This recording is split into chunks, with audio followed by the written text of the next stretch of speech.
Hello everyone, welcome to Thara home garden. இன்னைக்கு நான் ஈஷா நர்சரியிலேருந்து 2 க்ராட்டன்ஸ் வாங்கிட்டு வந்திருக்கேன். இதுதான் இன்னைக்கு பிளான் பண்ண போகிறோம். நான் ப்ரிப்பேர் பண்ணுற மண்கலவை 2 பங்கு நம்ம தோட்டத்து மண், ஒரு பங்கு மாட்டுச்சாண உரம், அப்புறம் இன்னொரு பங்கு நம்ம காஞ்ச இலைத்தழைகள் அந்த உரம் எல்லாம் போட்டு நல்லா மிக்ஸ் பண்ணுறோம். அப்போ மண் நல்லா லூஸாக இருக்கணும். ஸோ இந்த மாதிரி கை வச்சா டக்குனு உள்ளே போகிற மாதிரி அந்த மாதிரி இருக்கணும். அப்போ ரூட்ஸ் நல்லா ஃபார்ம் ஆகும். தொட்டிக்கு ஒரு நல்ல வெல் ட்ரெயின்ட் பாட் எடுத்துக்கணும். நல்ல ஹோல்ஸ் இருக்க மாதிரி. நான் 1 அடி சைஸ் தான் எடுத்திருக்கேன். அதுவே போதும் க்ராட்டன்ஸுக்கு.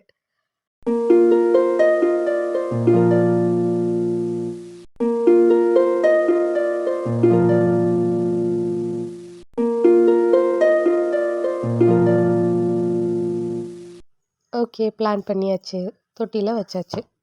அடுத்து தண்ணி 2 நாளைக்கு ஒரு வாட்டி அந்த மாதிரி ஊற்றினாலே போதும். ஏன்னா ஓவராக வாட்டர் பண்ணால் ரூட்ஸ் அழுகிடும். சாயில் ட்ரை ஆகிறத பார்த்துட்டு அதுக்கப்புறம் தண்ணி ஊற்றினாலே போதுமானது க்ராட்டன்ஸ்க்கு.